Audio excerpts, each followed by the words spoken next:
Hello friends, in this video we will discuss an important question of Jharkhand Academic Council Model Set 3, which is a long question answer taken from a baker from Goa.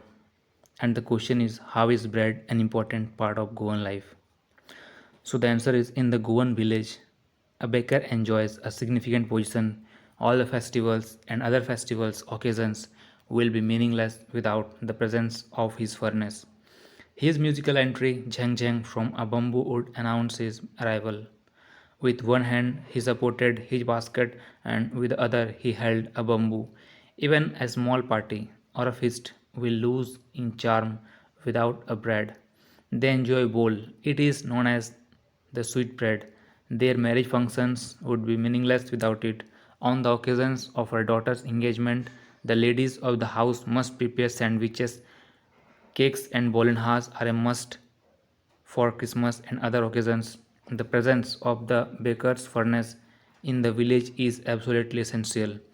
तो इस question का हम लोग हिंदी में समझते हैं दोस्तों। तो क्वेश्चन हिंदी में इस तरीके होगा कि रोटी गोवन जीवन की एक महत्वपूर्ण हिस्सा कैसे है। आप लोगों को मालूम है कि इंडिया का 28 स्टेट है, जिसमें से एक स्टेट गोवा, जिसमें पुराने समय में वहाँ पाव रोटी यानी ब्रेड का एक अलग ही महत्वपूर्ण स्थान था और आज कुछ हद तक आज भी है।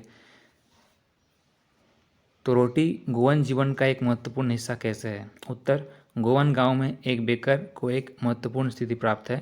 सभी त्योहार और अन्य त्योहार के अवसर उसकी भट्टी की उपस्थिति के बिना निरर्थक होंगे। बांस से उनकी संगीत प्रविष्टि झंग झंग उनके आगमन की घोषणा करेगी। एक हाथ से उन्होंने अपनी टोकरी का समर्थन किया और दूसरे के साथ उन्होंने एक बांस रखा। यहाँ तक कि एक छोटी सी पार्टी या दावत बिना रोटी के आकर्षण में खो जाएगी। उन्हें बोल में मज़ा आता है, इसे मीठी रोटी के रूप में जाना जाता है। उनके विवाह के कार्य इसके बिना निरर्थक होंगे। अपनी बेटी की सगाई के अवसर पर घर की महिला को सैंडविच तैयार करना चाहिए। केक और बोलिनहास क्रिसमस और अन्य अवसरों के लिए ज़रूरी है।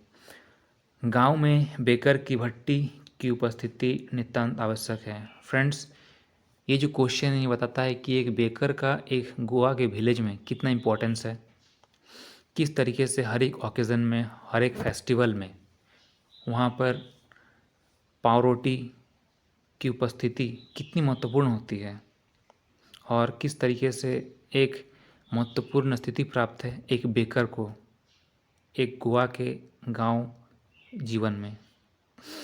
तो friends, thanks for being with me. मेरे साथ यहाँ तक बने रहने के लिए धन्यवाद।